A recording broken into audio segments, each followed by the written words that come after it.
Hello everyone. इस video में हम रीट एग्जाम्स के लिए आरबीएससी 9th क्लास के एसएसटी की चैप्टर वाइज क्वेश्चन की सीरीज को हम आगे बढ़ाते हैं। देखिए हिस्ट्री वाले पोर्शन से हमारा चैप्टर नंबर 6 है और देखिए 9th क्लास की पुस्तक से हमारा अंतिम चैप्टर है। तो इस तरह हमने 6ठी, 7वीं, 8वीं और 9th क्लास की हिस्ट्री को कंप्लीट कर लिया है। जल्दी मैं आपको 10th क्लास की भी हिस्ट्री कंप्लीट करवा दूंगा, तो आपको ईमानदारी के साथ इस सीरीज को फॉलो रखना है। चलिए शुरुआत करते हैं, आज के क्वेश्चन देखते हैं। तो यहाँ पर फर्स्ट क्वेश्चन देखते हैं। 1509 ईस्वी में जब राणा सांगा गद्दी पर बैठा, उस समय गुजरात का शासक था नसीरुद्दीन खिलजी, मुजफ्फर शाह, महमूद बेगड़ा या फिर कोई नहीं। तो देखिए जब राणा सांगा गद्दी पर बैठते हैं 1509 ईस्वी में, उस समय गुजरात का शासक था महमूद बेगड़ा। ऑप्शन नंबर 3 यहाँ पर करेक्ट आंसर होगा। राणा सांगा के खिलाफ खातौली के युद्ध में कौन पराजित हुआ था? सिकंदर लोदी, इब्राहिम लोदी, महमूद बेगड़ा या फिर कोई नहीं। तो देखिए खातौली के युद्ध में राणा सांगा के खिलाफ पराजित हुआ था इब्राहिम लोदी, और ये खातौली का युद्ध कब हुआ था? 1517 ईस्वी में। तो ये भी आप ध्यान रखिएगा। किस इतिहासकार ने यह कहा था कि राणा सांगा के दरबार में 7 उच्च श्रेणी के राजा, 9 राव और 104 सरदार सदैव उसकी सेवा में उपस्थित रहते थे? Colonel James Tod, George Thomas, William James या फिर कोई नहीं। तो आप बताइए कथन किसका है? तो देखिए ये जो कथन दे रखा है, ये कथन है कर्नल जेम्स टॉड का। तो ये आप ध्यान रखिएगा, किन के संबंध में? राणा सांगा के संबंध में। तो ये सारे फैक्ट आप ध्यान रखिएगा। राणा सांगा के खानवा के युद्ध में घायल होने पर किसके द्वारा मुकुट धारण किया जाता है? जालामान, जाला बिद्दा, जाला अज्जा या फिर जाला सज्जा। तो देखिए मुकुट धारण किया जाता है जब राणा सांगा खानवा के युद्ध में घायल हो जाते हैं, जाला अज्जा के द्वारा। ऑप्शन नंबर 3 यहाँ पर करेक्ट होगा। मीराबाई का जन्म 1498 ईस्वी में मेड़ता के रतन सिंह के घर कुड़की ग्राम में होता है। कुड़की ग्राम वर्तमान में स्थित है नागौर, जोधपुर, पाली या फिर बाड़मेर में। तो देखिए जो ये कुड़की गांव है ये वर्तमान में स्थित है पाली जिले में। ऑप्शन नंबर 3 हमारा करेक्ट आंसर होगा। तो मीराबाई के संबंध में नॉर्मल जो ये फैक्ट है, इनका जन्म कब हुआ, किन के घर पे हुआ और इनके गांव का नाम क्या है, ये आपको ध्यान रखना है। मीराबाई के पति का क्या नाम था? तो देखिए ये क्वेश्चन रीट एग्जाम 2018 में पूछा गया था। ये चैप्टर काफी अधिक इंपॉर्टेंट है। इस चैप्टर का नाम क्या है? हमारे गौरव। तो इसमें सारे क्वेश्चन राजस्थान जीके से संबंधित हैं और हर बार रीट एग्जाम में इस चैप्टर से क्वेश्चन बनते हैं। तो देखिए मीराबाई के पति का नाम था भोजराज। ऑप्शन नंबर 2 हमारा करेक्ट आंसर होगा। और ये भोजराज किसका पुत्र था? राणा सांगा का। खेजड़ली गांव में 363 स्त्री पुरुषों के द्वारा वृक्षों के लिए बलिदान देने की घटना कब होती है? तो कब होती है या बताएं। तो देखिए खेजड़ली घटना ये होती है विक्रम संवत 1787 में। ऑप्शन नंबर 3 हमारा करेक्ट आंसर होगा। तो ये आपको ध्यान रखना है। जिस समय खेजड़ली गांव की घटना होती है उस समय जोधपुर का महाराजा कौन था? अजीत सिंह, मान सिंह, अभय सिंह या फिर कोई नहीं। तो देखिए उस समय जोधपुर का राजा था अभय सिंह। ऑप्शन नंबर 3 हमारा करेक्ट आंसर होगा। अभय सिंह ने खेजड़ली ग्राम के वृक्ष काटने का ठेका किसे दिया था? तो इनका नाम आपको ध्यान रखना है, गिरधरदास भंडारी। खेजड़ली गांव में प्रतिवर्ष शहीदों की याद में मेला कब लगता है? तो अगर आपको आता है तो आप जरूर कमेंट सेक्शन में बताइए। तो देखिए खेजड़ली गांव में प्रतिवर्ष शहीदों की याद में मेला लगता है भाद्रपद शुक्ल दशमी को। ऑप्शन नंबर 3 हमारा करेक्ट आंसर होगा। जाट जाति का प्लेटो किसे कहा जाता है? बदन सिंह, रणजीत सिंह, सूरजमल या फिर कोई नहीं। तो देखिए जाटों का प्लेटो कहा जाता है सूरजमल को। ऑप्शन नंबर 3 हमारा करेक्ट आंसर होगा। बप्पा रावल के लिए किसने यह लिखा कि उसके, यहाँ पर शौर्य है, शौर्य के सामने अरब आक्रमण का ज्वार भाटा टकराकर चकनाचूर हो गया? Colonel James Tod, Charles Morton, Shyamaldas या फिर स्मिथ। तो देखिए बप्पा रावल के संबंध में जो यहाँ पर एक कथन दे रखा है, ये कहा गया था चार्ल्स मार्टन के द्वारा। तो यहाँ पर ऑप्शन नंबर 2 हमारा करेक्ट आंसर होगा। उसके शौर्य के सामने अरब आक्रमण का ज्वार भाटा टकराकर चकनाचूर हो गया। बप्पा रावल की समाधि कहाँ पर स्थित है? गोगुंदा, खमनोर, नागदा या फिर चित्तौड़गढ़? तो देखिए बप्पा रावल की समाधि स्थित है नागदा में। ऑप्शन नंबर थर्ड हमारा करेक्ट आंसर होगा। बप्पा रावल ने प्रतिहार शासक नागभट्ट प्रथम, सांबर अजमेर के नरेश, अजयराज इत्यादि कई शासकों के साथ मिलकर सिंध के किस शासक को पराजित किया था? मोहम्मद खान को, मोहम्मद खिलजी को, नायाब तामीम को या फिर कोई नहीं? तो देखिए इन सभी ने मिलकर सिंध के नायाब तामीम को पराजित किया था। तो ऑप्शन नंबर थर्ड यहाँ पर करेक्ट होगा। बप्पा रावल को किस ऋषि के आशीर्वाद से मेवाड़ का राज्य प्राप्त हुआ? हारित ऋषि, रामदेव, पाबूजी, तेजाजी? तो देखिए इसका जो करेक्ट आंसर होगा ये होगा ऑप्शन नंबर फर्स्ट, हारित ऋषि। कहीं कहीं पर हारित ऋषि भी लिखा होता है, तो ये आप ध्यान रखिएगा। ऑप्शन नंबर फर्स्ट यहाँ पर करेक्ट होगा। बप्पा रावल कहाँ के शासक थे? चित्तौड़गढ़, सिक्कर, मारवाड़ या फिर अजमेर? तो देखिए बप्पा रावल ये शासक थे चित्तौड़गढ़ के। ऑप्शन नंबर फर्स्ट हमारा करेक्ट आंसर होगा। महाराणा सांगा और बाबर के बीच युद्ध किस स्थान पर लड़ा गया था? पानीपत, खातौली, खानवा या फिर कोई नहीं? तो देखिए राणा सांगा और बाबर के बीच में युद्ध हुआ था खानवा में। और ये युद्ध कब हुआ था अगर आपको आता है तो आप कमेंट सेक्शन में लिख के जरूर बताएं। बाबूजी की घोड़ी का नाम क्या था? केसर कालमी, लीलन, लीलो या फिर कोई नहीं? तो देखिए बाबूजी की घोड़ी का नाम था केसर कालमी। ये आप ध्यान रखिएगा, यहाँ पर ऑप्शन नंबर फर्स्ट हमारा करेक्ट आंसर होगा। सुमेलगिरी के युद्ध को विजित करने के पश्चात किसने यह कहा कि एक मुट्ठी भर बाजरे के लिए मैं हिंदुस्तान की बादशाह खो देता? अकबर ने, शेरशाह सूरी ने, हुमायूं या फिर बाबर? तो देखिए ये जो कथन है ये कथन है शेरशाह सूरी का। तो यहाँ पर ऑप्शन नंबर सेकंड हमारा करेक्ट आंसर होगा। मारवाड़ के शासक मालदेव ने अपने जीवन में कितने युद्ध और परगने जीते? तो देखिए मालदेव ने अपने जीवन काल में 52 तो युद्ध जीते और 58 परगने। ऑप्शन नंबर सेकंड हमारा करेक्ट आंसर होगा। महाराजा जसवंत सिंह के मंत्री आस्करण के यहाँ दुर्गादास राठौड़ का जन्म कब हुआ था? तो देखिए दुर्गादास राठौड़ का जन्म हुआ था 1638 ईस्वी में। ऑप्शन नंबर थर्ड यहाँ पर करेक्ट आंसर होगा। तो ये आप ध्यान रखिएगा, ये आपको ध्यान रखना है कि आस्करण किन के मंत्री थे? जसवंत सिंह के। औरंगजेब ने अजित सिंह को उसका हक न देकर किस व्यक्ति को जोधपुर सौंप दिया था? राम सिंह, श्याम सिंह, इंदर सिंह या फिर ज्योति सिंह? तो देखिए औरंगजेब ने अजित सिंह को उसका हक न सौंपकर जोधपुर सौंप दिया था इंदर सिंह को। ऑप्शन नंबर थर्ड हमारा करेक्ट आंसर होगा। जब बनवीर ने उदय सिंह को मारने का प्रयास किया तब पन्ना धाय ने अपने पुत्र चंदन का बलिदान देकर उदय सिंह को कुंभलगढ़ के किस किलेदार के पास पहुंचाया था? राम सिंह, आसादेवपुरा, बैरिसाल या फिर कोई नहीं? तो देखिए उस समय कुंभलगढ़ का किलेदार था आसादेवपुरा। तो ऑप्शन नंबर सेकंड यहाँ पर करेक्ट आंसर होगा। औरंगजेब ने अजित सिंह को पालन पोषण के बहाने अपने पास बुलाया, वहां पर अजित सिंह को किसकी हवेली में रखा गया?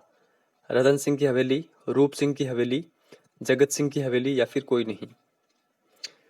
तो देखिए अजित सिंह को रखा गया था रूप सिंह की हवेली में। ऑप्शन नंबर सेकंड हमारा करेक्ट आंसर होगा। तो ये आपको ध्यान रखना है। यहाँ पर आपको असत्य कथन बताना है। सोमेश्वर का पुत्र पृथ्वीराज 11 वर्ष की आयु में सिंहासन पर बैठता है। पृथ्वीराज के समय चौहान साम्राज्य का विस्तार कन्नौज से जहाजपुर मेवाड़ की सीमा तक विस्तृत हो गया था। माता कर्पूरी देवी पृथ्वीराज की संरक्षिका बनती हैं। 1185 ईस्वी में महोबा के चंदेल शासक को पृथ्वीराज ने पराजित किया था। तो देखिए यहाँ पर जो असत्य कथन है वो है ऑप्शन नंबर फोर्थ। देखिए पृथ्वीराज ने 1182 ईस्वी में महोबा के चंदेल शासक परमारदेव चंदेल को पराजित किया था। यहाँ पर 85 दे रखा है जो कि गलत है। तो जो ऊपर के तीनों फैक्ट है ये भी आपको साथ में ध्यान रखने हैं। 1178 में गजनी के मोहम्मद गौरी के द्वारा जब गुजरात पर आक्रमण किया गया तो उस समय वहां का चालुक्य शासक कौन था? भीम द्वितीय, जयदेव, रामदेव या फिर भीमदेव चतुर्थ? तो देखिए उस समय गुजरात में जो चालुक्य शासक था वो था भीम द्वितीय। तो यहाँ पर ऑप्शन फर्स्ट हमारा करेक्ट आंसर होगा। और इस युद्ध में जीता कौन है? भीम द्वितीय। पृथ्वीराज रासो के अनुसार मोहम्मद गौरी को पृथ्वीराज चौहान ने कितनी बार पराजित किया था? तो आपके सामने ऑप्शन दे रहे, क्या बताएं यहाँ पर करेक्ट आंसर क्या होगा? तो देखिए पृथ्वीराज रासो के अनुसार मोहम्मद गौरी को पृथ्वीराज चौहान ने हराया था 21 बार। तो ये आपको ध्यान रखना है। अगर आपसे ये पूछ लिया जाए कि हमीर महाकाव्य के अनुसार मोहम्मद गौरी को पृथ्वीराज चौहान ने कितनी बार हराया, तो 7 बार। अगर पृथ्वीराज प्रबंध के अनुसार पूछे तो 8 बार हराया था। और अगर प्रबंध चिंतामणि के अनुसार पूछे तो मोहम्मद गौरी को पृथ्वीराज चौहान ने 23 बार हराया था। तो यहाँ से 4 प्रश्न बनते हैं, चारों के बारे में आपको ध्यान रखना है। निम्नलिखित विद्वानों में से कौन सा पृथ्वीराज के दरबार में नहीं था? जयनक, विद्यापति, वागीश्वर, जनार्दन, नयन संसूरी, चंद्रवर्धई? तो देखिए पृथ्वीराज के दरबार में नहीं था नयन संसूरी। तो इन पांचों का नाम आपको ध्यान रखना है। मानगढ़ पहाड़ी हत्याकांड कब हुआ? तो कब हुआ आप बताएं। तो देखिए इसका जो करेक्ट आंसर होगा वो होगा 17 नवंबर 1913 को हुआ था मानगढ़ पहाड़ी हत्याकांड, जिसको राजस्थान का जलियांवाला बाग हत्याकांड भी कहते हैं। मानगढ़ पहाड़ी कहाँ पर है? बांसवाड़ा में। और यहाँ पर प्रतिवर्ष मेला कब लगता है? आश्विन पूर्णिमा को। ये भी फैक्ट काफी इंपॉर्टेंट है, ये आप ध्यान रखिएगा। रास्तापाल घटना कब हुई? तो देखिए रास्तापाल घटना हुई थी जून 1947 में। ये आपको ध्यान रखना है। रास्तापाल ये कहाँ पर है? ये डूंगरपुर जिले में है। और इस घटना में किन किन का नाम आता है? कालीबाई, नानाभाई और सेंगाभाई। सेंगाभाई एक अध्यापक थे। नानाभाई और कालीबाई इसमें मारे गए थे। रानी लक्ष्मीबाई की हमशक्ल किस महिला को माना जाता है? किलकारीबाई, झलकारीबाई, फूलदेवी या फिर कोई नहीं? तो देखिए रानी लक्ष्मीबाई की हमशक्ल मानी जाती है झलकारीबाई। ऑप्शन नंबर सेकंड यहाँ पर करेक्ट होगा। इनका जन्म कहाँ पे हुआ था? भोजला गांव, यूपी में। तो ये आप ध्यान रखिएगा। लाचा गोजरी नामक महिला की गायों को बचाने के लिए किस लोक देवता ने अपना बलिदान दिया? तेजा जी ने, गोगा जी, रामदेव जी या फिर पाबू जी? तो देखिए इसका जो करेक्ट आंसर होगा वो होगा तेजा जी ने। ऑप्शन नंबर फर्स्ट हमारा करेक्ट आंसर होगा। तेजा जी का मेला कब लगता है? भाद्रपद शुक्ल दशमी को, जिसे तेजा दशमी भी कहते हैं। तेजा दशमी। गोगा जी का जन्म कहां पर हुआ था? तो देखिए गोगा जी का जन्म हुआ था ददरेवा चूरू में।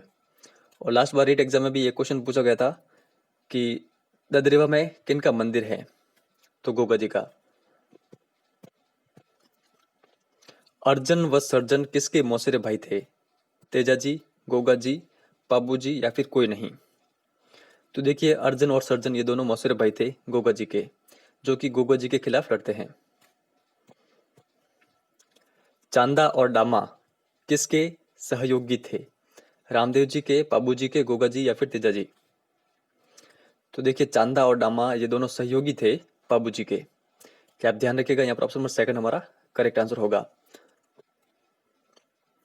देवल चारणी नामक महिला की गायों को बचाने के लिए किस लोक देवता ने अपने जीवन का बलिदान दिया था? तेजा जी ने, गोगा जी ने, पाबू जी ने या फिर रामदेव जी ने? तो देखिए इसका जो करेक्ट आंसर होगा देवल नामक चारणी महिला की गायों को बचाने के लिए बलिदान दिया गया था। ऑप्शन नंबर थर्ड पाबू जी के द्वारा। अजमाल जी और मैनादे किस लोक देवता के माता पिता हैं? तेजा जी, गोगा जी, पाबू जी या फिर रामदेव जी? तो देखिए अजमाल जी और मैना दे ये माता पिता हैं रामदेव जी के। तो यहाँ पर ऑप्शन नंबर 4 हमारा करेक्ट आंसर होगा। तो ये आपको ध्यान रखना है। देखिए रामदेव जी के मंदिर को क्या कहते हैं, ये आपको ध्यान रखना है, देवल, देवल या फिर देवरा। ये एक्स्ट्रा फैक्ट के रूप में आप जरूर ध्यान रखें। और बाबा रामदेव जी के नाम की शपथ क्या होती है, इनकी शपथ होती है रामदेव बाबारी आण। तो ये भी आप ध्यान रखिएगा, ये फैक्ट आपके बुक में दे रखा है। रामदेव जी के रात्रि जागरण को कहा जाता है जमा, देवरा, पगलिया या फिर कोई नहीं। देखिए रामदेव जी के मंदिर को कहा जाता है देवरा, तो ये तो होगा नहीं। तो जो रात्रि जागरण होता है रामदेव जी के, उनको कहा जाता है जमा। ऑप्शन में फर्स्ट हमारा करेक्ट आंसर होगा। रामदेव जी ने जीवित समाधि कब ली थी, तो विक्रम संवत 1515 में। और अगर आप नॉर्मल याद रखें तो 1458 ईस्वी में। राजस्थान की फड़ों में सर्वाधिक बड़ी फड़ किस लोक देवता की है, बाबूजी, देवनारायण जी, रामदेव जी या फिर तेजा जी। तो देखिए सबसे बड़ी फड़ है देवनारायण जी की। ऑप्शन नंबर सेकंड यहाँ पर करेक्ट आंसर होगा। देवनारायण जी का प्रमुख मंदिर कहाँ पर स्थित है, आसिंद कस्बे के सवाई भोज में, ब्यावर में, जोधपुरिया गांव में या फिर नसीराबाद में। तो देखिए इसका जो करेक्ट आंसर होगा, देवनारायण जी का जो प्रमुख मंदिर है वो मंदिर है आसिंद कस्बे के सवाई भोज में। ऑप्शन नंबर फर्स्ट हमारा करेक्ट आंसर होगा। और ब्यावर में भी इनका मंदिर है और जोधपुरिया गांव में भी इनका मंदिर बना हुआ है, लेकिन प्रमुख मंदिर आसिंद कस्बे के सवाई भोज में है। संत पिंपा कहाँ के शासक थे, घाघरोन के, अजमेर, कोटा, पाली। तो देखिए संत पिंपा शासक थे घाघरोन के। ऑप्शन नंबर फर्स्ट यहाँ पर करेक्ट होगा। संत पिंपा किसके 12 शिष्यों में से एक प्रमुख शिष्य थे। तो देखिए संत पिंपा रामानंद जी के 12 शिष्यों में से एक प्रमुख शिष्य थे। ऑप्शन नंबर सेकंड हमारा करेक्ट आंसर होगा। विष्णु संप्रदाय के संस्थापक किसे माना जाता है, तो देखिए ये माना जाता है जाम्बो जी को। ऑप्शन नंबर फर्स्ट हमारा करेक्ट आंसर होगा। किस संत के वचनों का सामूहिक नाम शब्दवाणी है, जसनाथ जी, रामचरण जी, दादू दयाल जी या फिर जाम्बो जी। तो देखिए जाम्बो जी के जो वचनों का सामूहिक नाम है वो है शब्दवाणी। ये फैक्ट आपको ध्यान रखना है। ऑप्शन नंबर फोर्थ हमारा करेक्ट आंसर होगा। कत्रियासर बीकानेर में किन का जन्म होता है, जसनाथ जी का, रामचरण जी का, दादू दयाल जी का या फिर जाम्बू जी का। तो देखिए कत्रियासर बीकानेर में जन्म होता है जसनाथ जी का। ऑप्शन नंबर फर्स्ट हमारा करेक्ट आंसर होगा। तो ये आपको ध्यान रखना है। और जो ये जसनाथ जी हैं, इनके द्वारा एक संप्रदाय चला गया था जसनाती संप्रदाय, जिसने अग्नि नृत्य को प्रसिद्ध किया था, समर्थन दिया था अपना। जसनाती संप्रदाय के अनुयायी कितने नियमों का पालन करते हैं, 29, 42, 36 या फिर 20। तो देखिए इसका जो करेक्ट आंसर होगा वो होगा ऑप्शन नंबर थर्ड, 36 नियमों का पालन करते हैं जसनाती संप्रदाय के अनुयायी। और जो देखिए विष्णु संप्रदाय है उनके अनुयायी 29 नियमों का पालन करते हैं। नारायणा गांव स्थान किन का प्रमुख स्थल है, जसनाथ जी, रामचरण जी, दादू दयाल जी या फिर जाम्बू जी। तो देखिए इसका जो करेक्ट आंसर होगा, नारायणा जो स्थान है ये प्रमुख स्थल है दादू दयाल जी का। कहाँ पर पड़ता है, ये जयपुर में पड़ता है, ये आप ध्यान रखिएगा। दादू दयाल जी को राजस्थान का कबीर भी कहते हैं। अभिनव वाणी में किसके उपदेश संग्रहित हैं, जसनाथ जी के, रामचरण जी के, दादू दयाल जी के या फिर जाम्बू जी। तो देखिए इसका जो करेक्ट आंसर होगा, अभिनव वाणी में उपदेश संग्रहित हैं रामचरण जी के। ऑप्शन नंबर सेकंड हमारा करेक्ट आंसर होगा। देखिए राम स्नेही संप्रदाय के संस्थापक माने जाते हैं रामचरण जी, ये आपको ध्यान रखना है। बिल्ला और बिल्ली किस लोक देवता की संतानें हैं, जसनाथ जी, देवनारायण जी, दादू दयाल जी या फिर जाम्बू जी। तो देखिए इसका जो करेक्ट आंसर होगा वो होगा ऑप्शन नंबर सेकंड, देवनारायण जी की संतानें थी बिल्ला और बिल्ली। ये आप ध्यान रखिएगा। देखिए वापस मैं आपको बता देता हूँ। जसना जी, इनका प्रमुख मंदिर कहाँ पर है? कतरियासर बीकानेर में। देवनारायण जी का आसिंद भीलवाड़ा में। दादू दया जी का नरेना जयपुर में। और देखिए जाम्बो जी का जो प्रमुख स्थल है वो है मुकाम। तो ये आपको ध्यान रखना है। लक्ष्मण का अवतार माने जाते हैं। ये क्वेश्चन कई एग्जामों में आया हुआ है। तो आप बताइए यहाँ पर करेक्ट आंसर क्या होगा? जसनाथ जी, पाबू जी, दादू दयाल जी या फिर जाम्बो जी। तो देखिए इसका जो करेक्ट आंसर होगा वो होगा ऑप्शन नंबर सेकंड। पाबू जी को लक्ष्मण का अवतार माना जाता है। ऑप्शन नंबर सेकंड हमारा करेक्ट आंसर होगा। तो फ्रेंड्स 9th क्लास की जो ये बुक है हिस्ट्री वाला पोर्शन हमने कंप्लीट कर लिया है। जल्दी मैं आपको 10th क्लास की जो हिस्ट्री है वो भी कंप्लीट करवा दूंगा। देखिए 10th क्लास में केवल 3 चैप्टर दे रखे हैं। तीनों चैप्टर के मैं आपको एक एक वीडियो प्रोवाइड करा दूंगा और अधिक से अधिक क्वेश्चन आपके सामने रखूंगा ताकि आपकी जो तैयारी है वो अच्छे से हो सके। और अगर आपसे हो सके तो अगर आपके पास आरबीएससी वाले बुक के हो तो आप उनको एक बार जरूर पढ़ें और उसके बाद में क्वेश्चन प्रैक्टिस करें ताकि आपकी तैयारी और अच्छे से हो सके। इस वीडियो में इतना ही है। धन्यवाद।